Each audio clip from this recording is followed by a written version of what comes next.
नेता प्रतिपक्ष जयराम ठाकुर ने कहा कि ये सरकार 10 महीने में प्रदेश को 10 साल पीछे कर दिया है। यहां तक कि सरकार सदन में झूठे आंकड़े पेश कर रही है। चुनावों के समय में भी और अब सदन को भी गुमराह किया जा रहा है। जनता की मांग पर जनप्रतिनिधि के निवेदन पर संस्थान खोलेंगे। मुख्यमंत्री ने बिना किसी कारण से सभी संस्थानों को बंद कर दिया।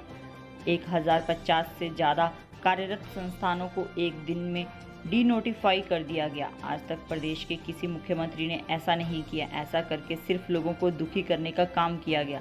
नेता प्रतिपक्ष ने कहा कि एशिया का सबसे बड़ा फार्मा हब बद्दी नालागढ़ है, लेकिन वहां पर भी वीडियो का ऑफिस नहीं था, एसडीएम का ऑफिस नहीं था। जनप्रतिनिधियों और लोगों की मांग पर हमने वीडियो और एसडीएम का ऑफिस खोला और सुखविंदर सिंह सुक्खू ने सत्ता में आते ही उसे डीनोटिफाई कर दिया। इसके बाद जब बद्दी के विधायक और सीपीएस ने कहा कि बद्दी में वीडियो और एसडीएम के ऑफिस नहीं हैं, मुख्यमंत्री ने घोषणा कर दी कि बद्दी में वीडियो और एसडीएम के दफ्तर खुलेंगे। मुख्यमंत्री ने अपने पद का मजाक बनाया। जब संस्थान को खोलना था तो उसे बंद क्यों कर दिया? विपक्ष लगातार सहयोग कर रहा है। जहां तक आपदा की बात है, उसमें सहयोग देने के लिए विपक्ष ने पूरा सहयोग दिया है। चाहे वो केंद्र के नेतृत्व के साथ बात करने की बात थी, चाहे वो प्रदेश सरकार को सहयोग देने की बात थी, सब जगह बात की है, सब जगह सहयोग दिया है। लेकिन इस प्रकार से जिस प्रकार चालाकी करके कांग्रेस सरकार कोशिश कर रही है कि इस आपदा में जो नुकसान हुआ है हम तो नहीं कर पाएंगे, तो इसलिए इसका ठिकरा केंद्र सरकार के सिर फोड़ा जाए, इस बात की भी इजाज़त नहीं दी जाएगी।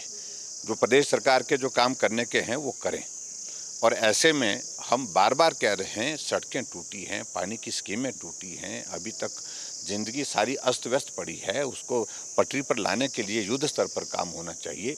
लेकिन यहाँ उससे ज़्यादा राजनीति पर जोर दिया जा रहा है, और जो बहुत दुर्भाग्यपूर्ण। आपने स्पीच में देखा होगा, जितने भी सत्ता पक्ष के लोग बोले हैं, सभी लोगों ने राजनीतिक बात ज़्यादा की है। जबकि कोई कॉन्क्रीट सुजेशन, सुझाव के रूप में अगर बात कहते हैं कि हम ये करने जा रहे हैं, हम ऐसा सोच रहे हैं, इस प्रकार से किया जाए, तो वास्तव में ये चर्चा तो उसके लिए थी।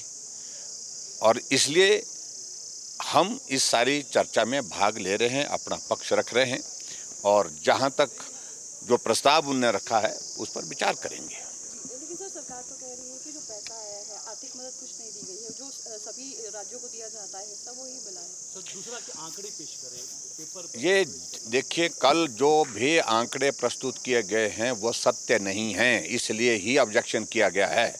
कितना झूठ बोलोगे? सत्ता तुमने झूठ बोल करके हासिल की है, और सरकार को सत्ता को तुम चलाना भी अगर झूठ बोल करके चाह रहे हो, ये नहीं चल सकता है। ठगने का दौर समाप्त हो गया, अब लोग हिसाब मांग रहे हैं। आज बेरोजगार हिसाब मांग रहे हैं कि तुमने वादा किया था कि नौकरियां देंगे। आज 10,000 से ज़्यादा वो बेरोजगार सड़कों पर जो है वो परेशान है, उनको नौकरी से निकाल दिया गया, जो आउटसोर्स पे लगे हुए थे। तो ऐसे में बहुत सारी चीज़ें हैं जिन बातों का जिक्र हमने किया है हाउस के अंदर, अभी भी आज भी करेंगे।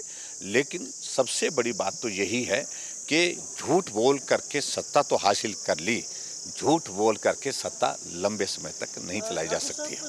राष्ट्रीय आपदा से कि इस बात को लेकर के आपकी जानकारी के लिए, राष्ट्रीय आपदा कोई डिफाइन तो करें, आप ही डिफाइन कर दीजिए। जो प्रोविजन जब इस तरह के जो है नहीं, इस तरह से जिसमें मदद करने के स्कोप, मतलब कोई राष्ट्रीय आपदा घोषित करने के लिए ये मदद मिल जाएगी, बताओ आप मुझे। वो लोग बताए, हमने कहा मुख्यमंत्री आप ही बता दीजिए। बताने की स्थिति में नहीं है, बोलने की स्थिति में नहीं है। ऐसे थोड़ी ये गीत गाते जाएं, बोलते जाएं। और ये भी जरूरी नहीं है सत्ता पक्ष के लोग जो भी प्रस्ताव लाएंगे हम उसका समर्थन करेंगे, ऐसा थोड़ी है। हम तो बोलेंगे आप मेरिट पर चीज़ों को डिस्कस, व्यवहारिक रूप से उसको चीज़ों को डिस्कस करिए। अगर उसमें कुछ ऐसी चीज़ें होंगे, तथ्य होंगे, वो सारी चीज़ के आधार पर हम कर रहे हैं। और केंद्र लगातार मदद कर रहा है, लगातार मदद कर रहा है। अभी तक की हाईएस्ट मदद, जो बिगेस्ट मदद जो है अगर मिली है तो अब के दौर में मिली है। यूपीए 1, यूपीए 2 का दौर भी तो देखिए क्या मिला हिमाचल प्रदेश को। उस वक्त भी लोगों की जिंदगी गई है, उस वक्त भी लोगों के घर गए हैं। बरसात में सूखा पड़ा है तो नहीं मिला है, बरसात आई है तो नहीं मिला है।